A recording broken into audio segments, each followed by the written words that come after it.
We've all been there, right? You're out, you desperately need your phone, and then you see it, that dreaded little red battery icon. It's just the worst feeling. But what if I told you that you could actually slow down your battery's aging process? Well, in this explainer, we're going to show you exactly how. So, let's just dive right into the big question. Why on earth does a brand new phone battery feel like it's ancient after just 1 year? You know the feeling, you get a new phone, the battery life is amazing, and then poof, it's just not. I'm here to tell you it's not your imagination. We're going to break down exactly why this happens and, more importantly, what you can do about it. So here's our game plan. First, we're going to get into the science of chemical aging. Then, we'll introduce you to the top 3 battery killers and see how your phone's built-in guardians try to fight back. After that, we'll get into the good stuff, settings you can change right now. And finally, we'll bust some of those stubborn charging myths once and for all. Okay, first things first. We have to understand who the real enemy is here. And spoiler alert, it isn't just the passage of time.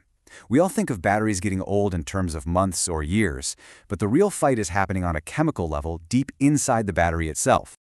This is what the pros call chemical age. Think of it less like a birthday and more like a health score for your battery.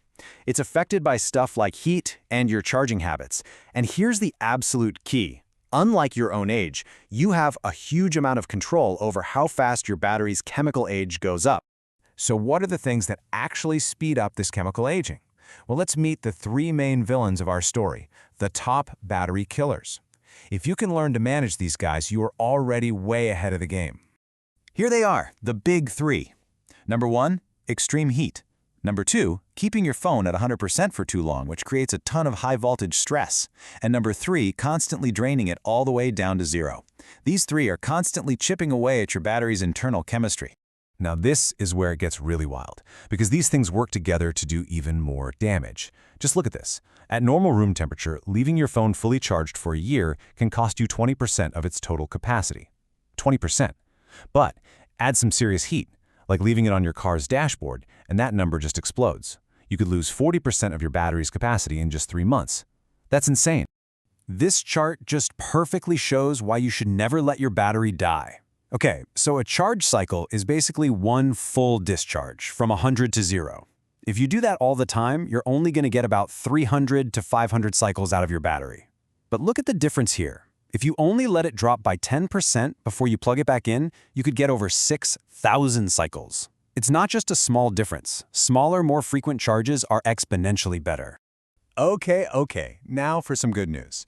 You are not fighting this battle alone. The people who make our phones know all about these battery killers, and they've actually built in some pretty clever software to act as a guardian for your battery. Features like Apple's optimized charging or Android's adaptive battery are built specifically to fight that high-voltage stress from being at 100%. They actually learn your daily routine, charge your phone up to 80%, and then they just wait. They pause and then cleverly finish charging that last 20% right before you normally wake up. This massively cuts down on the time your battery spends in that stressful, fully charged state. Now the key here, the catch, is you have to be patient. This feature is usually on by default, but it needs time to figure you out. You got to give it about 2 weeks of a consistent charging schedule before it can really start working its magic. All right, now that we know the science, let's get to the fun part, the practical stuff. Here are the simple settings you can change right now to make an immediate difference in your battery's daily life and its long-term health. First up, your screen. If your phone has an AMOLED or OLED display, and most new phones do, the colors you use actually matter a lot. With this technology, when a pixel is black, it is literally turned off. It's using zero power. LCD screens, on the other hand, have a backlight that's just always on, no matter what, which means dark mode isn't just for looks. And we're not talking about a tiny difference. One study found that on an AMOLED screen, just switching an app to dark mode cut its power use by a staggering 41%. That's a huge saving you get just from flipping a switch. The always-on display is another big one. Yeah, it's super convenient for glancing at the time, but that convenience has a price. Tests have shown it can cause your battery to drain up to 4 times faster when your phone is just sitting there in standby. If you're serious about saving juice, this is one of the first things you should probably turn off. Next up, the secret power drains. You see, even when you turn off Wi-Fi and Bluetooth from the quick settings, your phone is often still scanning in the background for things like location services. You have to really dig into your settings to shut this down completely. Same thing goes for nearby device scanning. Turning these off stops your phone from constantly screaming into the void looking for signals you're not even using. All right, it is time for a rapid-fire myth-busting round. Let's finally put to bed some of that common battery advice that just refuses to go away. Let's start with the big one. Do you really need to drain your battery all the way to zero before you plug it in? No, absolutely not. That advice is a ghost from the past. It's for old nickel-based batteries that had a weird memory effect.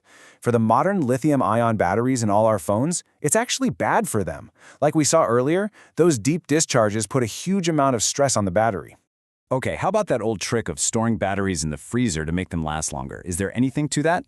Nope, another myth. Turns out extreme cold isn't great either.